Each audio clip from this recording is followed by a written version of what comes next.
Partners shows 1 in 4 kids in San Antonio are chronically absent, a problem that's nearly doubled since the pandemic. Chronically absent is missing 1 in 10 school days, which is about 18 days.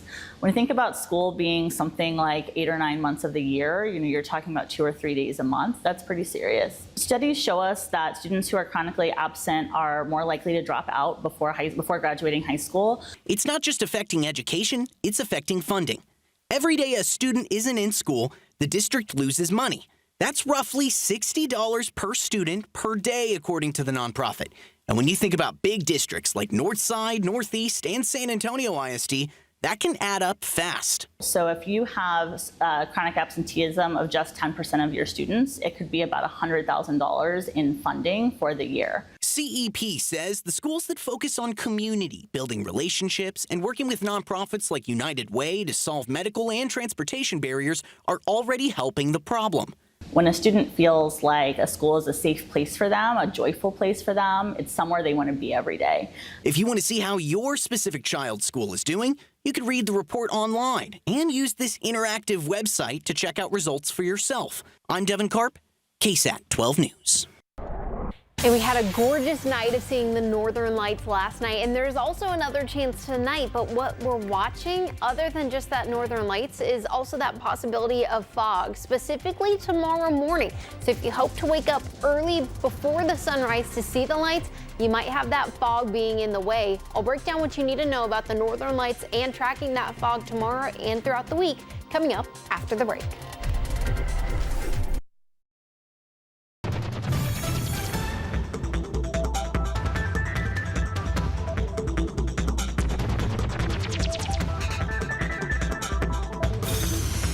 Well, a day hitting the links proving to be more than just a good time. Our Madeline Lambert takes us to the course to see how the sport has become a form of therapy for some San Antonio veterans. Hey, all right, good swing. These veterans are enjoying the holiday playing golf. Get in the hole. This program teaches veterans how to play golf as a form of therapy. It's hosted by the Professional Golfers Association, or PGA. I learned not only to enjoy the game and learn the game, I learned socialization through part of the progression of the weeks. The golfing lessons are offered to veterans through PGA Hope. That stands for Helping Our Patriots Everywhere. It helped me out a lot personally because I have a lot of mental health issues. So just being around the community really helped me out. PGA Hope has helped more than 50,000 military veterans get back into their community. It's free to join, and you don't even need experience to play. Can you tell I never played before? That sounded good. That looks good. So it's really an open and inviting community that I've never been exposed to in my life before, and it's really heartwarming to me. Put it down. There you go. Down. These veterans are coached by professionals and have built a community through their hardships. Okay, and then you swing. There you go. What was I waiting for? So many years where basically in my isolation, I could have met so many other people, or I could have helped so many other people in all those years. It's time lost. If you're a veteran interested in joining, you can find that information on our website at KSAT.com. Yeah, let's do a fun one. Woo! Madeline Lambert, KSAT 12 News. Well, if you're a veteran on the hunt for a new job, you have the chance to snag a new gig tomorrow. So the Red, White, and Hiring You event is happening at the Boeing Center at Techport starting at 9 a.m. tomorrow morning. So it'll end at 1 tomorrow afternoon. And there are a lot of opportunities at this event. There will be more than 100 employers there that will be available. So many of the companies looking to hire people include Boeing, RBFCU, USAA, Grand Hyatt, and San Antonio ISD, as well as a lot more. So how do you put your best foot forward when you have opportunities like this one? So research, prepare, and practice. Also research potential employers. Prepare your resume so you have it ready to hand out, and practice interviewing. 2 questions that you must be prepared to answer. Why do you want this job, and why should the company hire you? So we have all these interview tips from the San Antonio Public Library's website, and they have a lot of free help if you need it. And this includes several resume templates, ways to get feedback on your resume, and also help with interview preparation. They even have coaches available online that can help you. Well, again, weather is beautiful outside. Let's go ahead and check back with Shelby. Did you have a chance to get outside, Shelby? Today, yes. I mean, when I was walking out the door this morning, it wasn't as humid as what we've seen previously, but today's going to be a gorgeous afternoon. Temperatures getting to about 81 degrees for us. Still seeing those clear skies, but what we're watching is once that sun starts to set, specifically about 6 p.m., our temperatures are going to quickly drop. And what we're watching is right after sunset.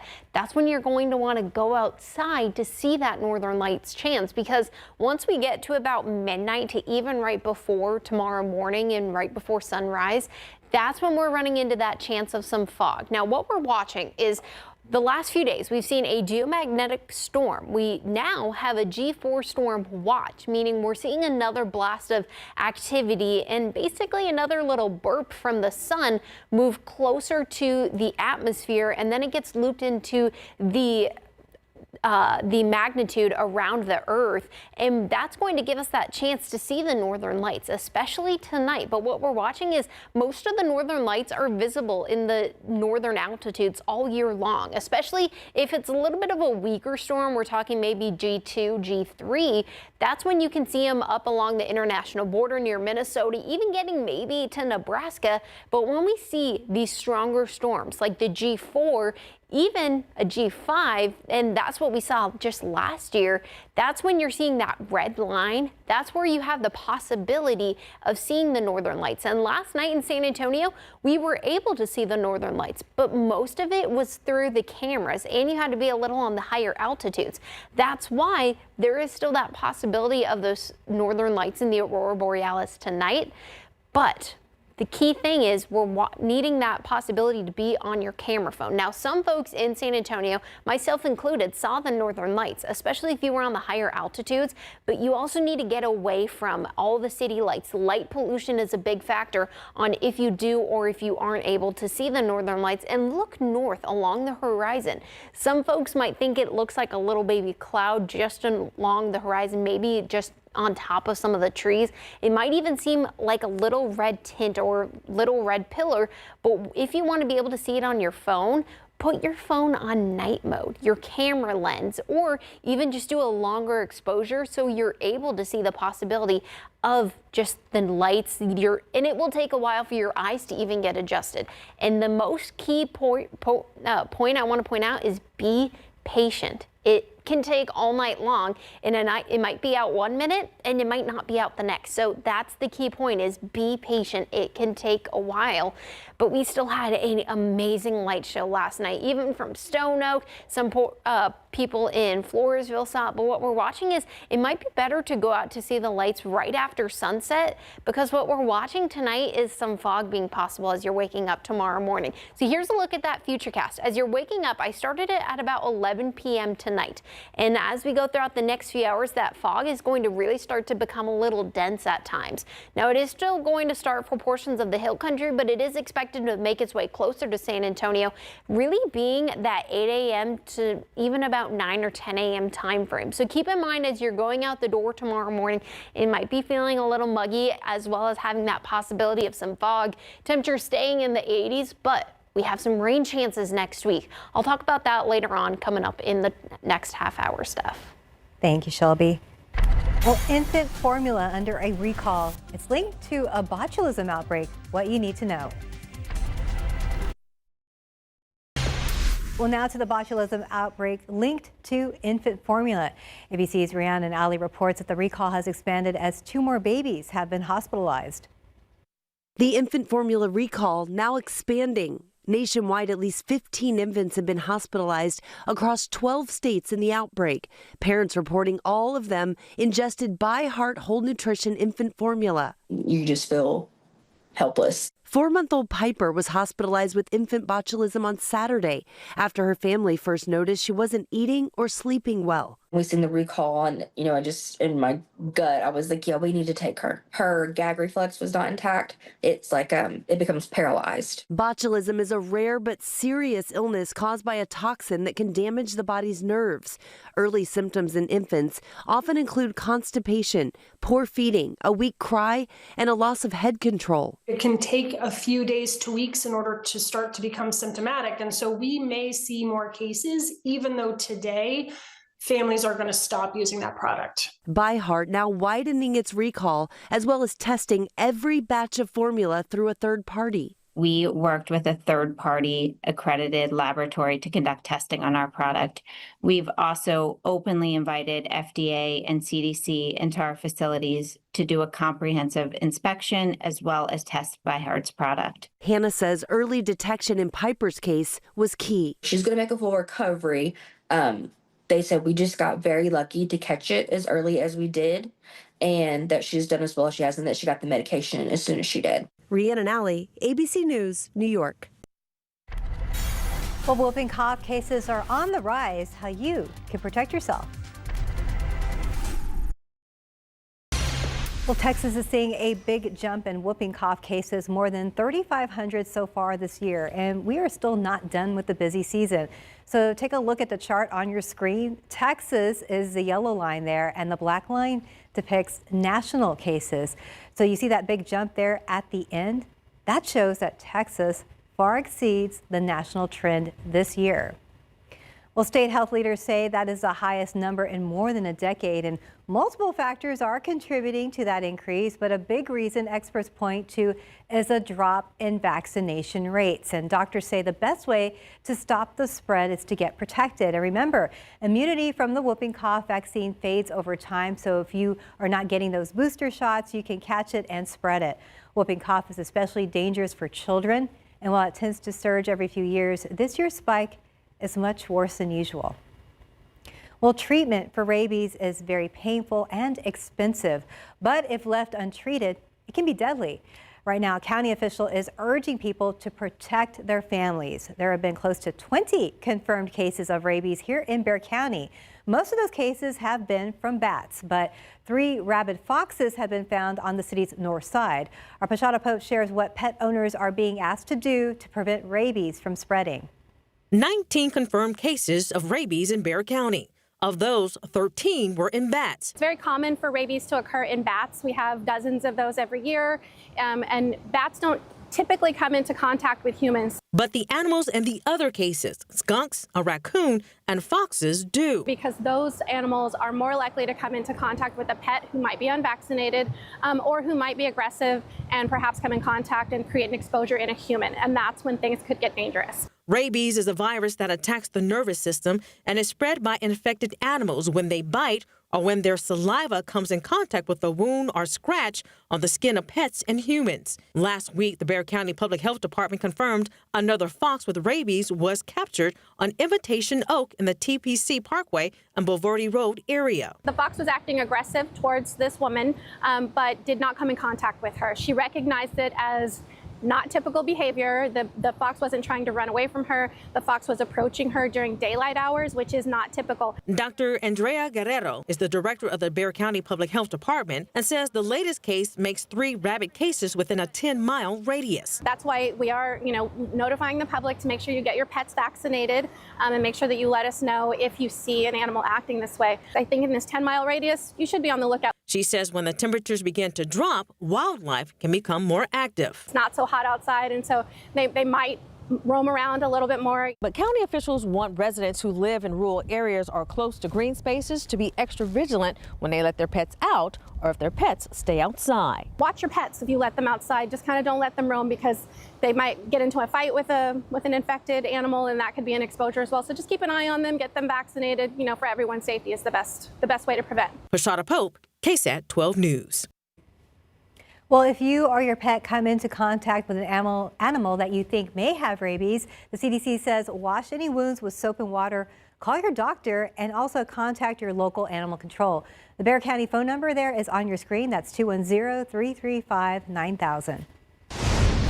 Look outside with live cam. It is a crisp 74 degrees. Still seeing those mostly clear skies and a little bit more of the same for the weather pattern, not only for us, but across South Texas. We're seeing an area of high pressure make its way over. Now, yes, we are seeing a little bit of a change, especially with the chance to see the northern lights tonight, but still going to see more of the same, at least this afternoon. Temperatures getting to about 81 degrees by about 4 p.m. That's actually going to be our peak temperature today. Still seeing those clear skies, but what we're watching is a possibility of some fog tonight. And with that fog, we're also going to see the humidity level start to increase, to going from pleasant to even getting a little muggy at times, especially in the mornings. But another thing we're watching is the possibility of rain, and you can really see that here on the dew point, and the humidity levels start to increase on Sunday. And that's because the cutoff low is making its way closer to South Texas, giving us a weak cool front moving through. But also, like I mentioned, the possibility of rain. We're staying dry till then, but what we're watching is starting Tuesday till about Thursday. We have a 3-day span of when we're watching that possibility of rain moving closer, but it's still a week away, so the timing's ever so changing. I'll tell you why we're watching the changes change ever so slightly because of this cutoff low coming up in just a bit with that update on the northern lights for tonight, Steph. Thank you, Shelby. Well, defense attorney Nico LaHood says 3 former SAPD officers found not guilty in the shooting death of Melissa Perez may consider legal action. So LaHood tells KSAT that the case against Nathaniel Villalobos, Alfred Flores, and Eleazar Alejandro was a mistake from the start. Meantime, the San Antonio Police Officers Association is calling the case political. Union President Danny Diaz says the verdict highlights fear among officers who feel unsupported while doing their jobs. And there was a lot of things done wrong that I'm not at the liberty to say right now. But we intend to do our best to hold people accountable based off of what the law gives us. Well, here at KSAT, we want to speak with more people about this. San Antonio Police Chief William McManus was not available for an interview yesterday, and the DA's office was closed yesterday because of the Veterans Day holiday. Jeffrey Epstein claimed in a 2011 email that President Donald Trump had previously spent hours at Epstein's house with a victim of sex trafficking, and said in a separate message years later that Trump, quote, knew about the girls, end quote. So this comes from emails that Democrats on the House Oversight Committee made public today. The president has consistently denied any knowledge of Epstein's alleged crimes and has said he ended their relationship years ago. Meantime, today the congressional petition to release the Epstein files will have enough signatures to force a vote on the matter. But the measure likely won't become law, even if it passes the House. President Donald Trump is asking for a full pardon for Israeli Prime Minister Benjamin Netanyahu. Netanyahu faces a number of corruption charges in 3 separate cases, including fraud, bribery, and breach of trust. In a letter sent to and released by the office of Israeli President Isaac Herzog, Trump called the charges political and unjustified. Trump also said Netanyahu was a formidable and decisive wartime prime minister and is now leading Israel into a time of peace. Herzog's office said anyone seeking a presidential pardon must fill out and submit a formal request. So Netanyahu has pleaded not guilty and has not submitted an official request for a pardon in his ongoing trial. Well, you can find data centers in a lot of places, and more coming to San Antonio. Those house computer systems that power our lives online. Why? They're drawing concern. And that loose change in your cup holder could soon become a commodity. Why some coins could soon be harder to find. Well, the Mega Millions jackpot is nearing $1 billion, and there were no tickets that matched all 6 numbers during last night's drawing. That means the jackpot prize of $965 million is still up for grabs. The next drawing will be Friday. So the last time someone won the jackpot was on June 27th. Weather was different back then. The weather was very different, and I don't know, Steph, are you feeling pretty lucky? With the weather, yes. With the weather, yes, especially because we're lucky enough to possibly see the northern lights again tonight. But a little unlucky because what we're watching is tomorrow morning and the next few mornings is that possibility of fog. Now remember, if you do run into some dense fog, slow down, take some extra time, take some extra room, and use those low beams. And when in doubt, if you can't see anything, follow the road lines. Never use your high beams. It can become dangerous for not only you, but also for other drivers. But not only are we tracking fog, we're tracking the northern lights again tonight and even some rain next week. I'll tell you what you need to know coming up after the break.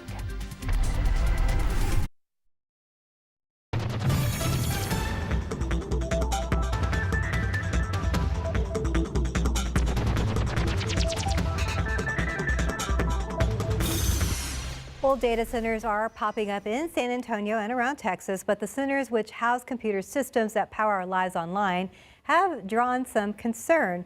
So KSAT has mapped out where a lot of these centers are, and Garrett Behringer tells us what one councilman wants the city to do about it. They show up as dots across the city, especially around the Northwest Side district that Councilman Rick Galvan represents.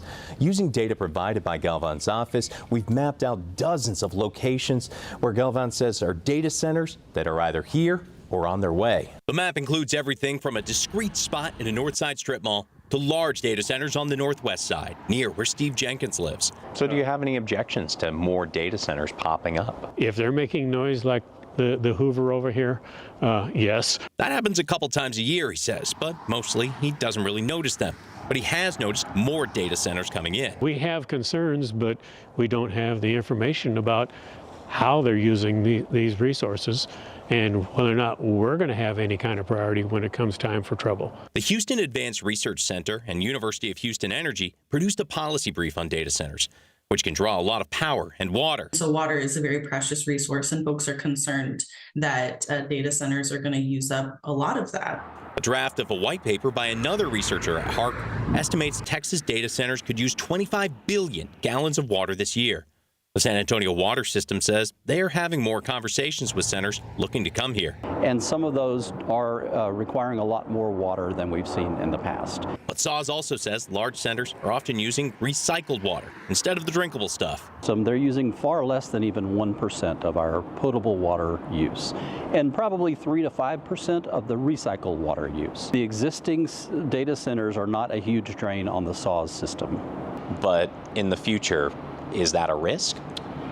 It is something that we need to pay attention to in the future as they increase their water usage. Councilman Rick Galvan agrees and submitted a request last month for the city to look at opportunities for regulating the data centers and track data center resource needs for growth. The worst thing we can possibly do here is that as more data centers come online, we're seeing larger requests for energy or water usage that it largely impacts our residents in terms of bills, that we're caught flat-footed as a community saying we're not too sure what's going to happen next. Garrett Behringer, KSAT 12 News. I want to point out Shelby's earrings. I know, I have little Northern Lights earrings. Hold on. There you go. Yeah, it's super cool. Very appropriate. There we go. So you know pretty. me, I love doing all things weather earrings. Yeah. And so tonight we had the Northern Lights last night, or the Aurora Borealis, and I've seen them many of times going up to college in North Dakota. Have you seen them, Steph? No, I missed out. Yes. So what we've seen is, I was kind of explaining it to Steph and then our producers and directors, is normally when you see the Northern Lights, normally we don't see them this far south. And in order to see them this far south, we need to get one of these bigger storms, these G4 storms. And in fact, today we are under a G4 storm watch, a geomagnetic storm. And just because we've seen a lot of activity come from the sun, and we need these little coronal mass ejections from the sun to get trapped in the outer portions of Earth in order to get them closer to the Earth. And really, for that, the more stronger of the storm it is, the more possible it is for us to see the Northern Lights. And we had this picture last night, and really, we can't really see the greens as much as we would like, but we are still seeing those reds. And with a G4 storm, that's when you see those Northern Lights get closer and closer to us in South Texas. And last night it was only a G4 storm, where you could see them traditionally in Alabama, California. But we're also on the edge of a level 5 storm, which is central Texas, Florida. And with that, it also can cause some issues with your satellites, with your radios, some technology, your GPS. So keep that in mind tonight and tomorrow, with the potential for another G4 storm being possible, so you can see the northern lights. Now, we're expecting them to be all night long. You have to be patient with the northern lights. So we'll keep in mind and keep you posted on the chance to see them tonight. But not only are we expecting some lucky conditions with the northern lights, we're expecting another lucky day. We're getting to about 81 degrees for us here in the Alamo City, still seeing those clear skies. And right after sunset, we're still seeing those clear conditions. So that does pose some good news for us to see the northern lights. But by tomorrow morning, that's when we're watching that possibility of seeing a little bit of that fog. But even more good news, we're tracking some rain chances. Now here's the catch though.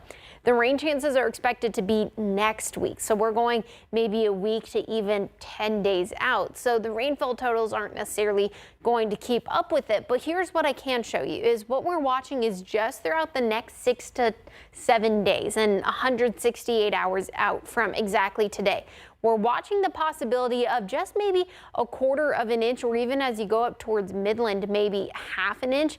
And then as I zoom out, most of the country is going to be dry because of that area of high pressure sticking around. But what we're watching is a low pressure system bringing in some heavy rain into areas of California. And in fact, our next system we're watching is way up closer to the coast and really in the Gulf of Alaska.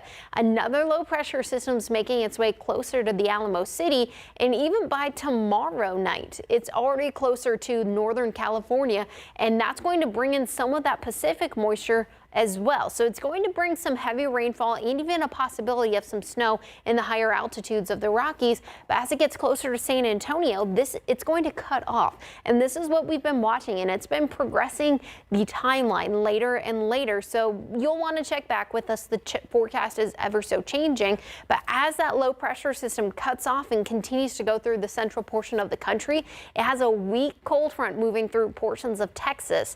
Not the cold front that gives us the cold temperatures, much like what we saw this week, but the cold front that's going to give us the rain chances. They start Tuesday, and it can be some heavier rainfall at times, maybe even a few rumbles of thunder. So keep that in mind. It's going to be about Tuesday to even pushing to Thursday and even Friday, but it's an ever so changing forecast. It's a week away, so we'll keep you posted, but that's next week that we're looking forward to the rain. Still watching that possibility of some humid conditions starting tomorrow morning, going through Saturday with the possibility of morning fog, and really our afternoon temperatures staying within about 4 degrees, going from 81 degree stuff to about 85.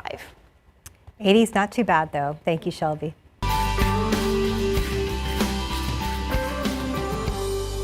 Well, this Thanksgiving, San Antonio's Raul Jimenez Thanksgiving dinner, a longtime holiday tradition, is gearing up to serve a record crowd. We're talking about 29,000 meals this year. This is up from 25,000 thanks to increased need and economic challenges. So the event is a heartwarming example of community care and holiday spirit in action, and they could use your help. So KSAT Community is hosting a live phone bank happening on November 17th, where you could call in and make a donation to support this important mission. If you want to help, make sure no one goes hungry this holiday season. This is a great way to give back. So, of course, we have more information at ksatcommunity.com. A tough day for penny lovers out there. Why the coin is suffering the same fate as the dodo bird or even the 8-track player.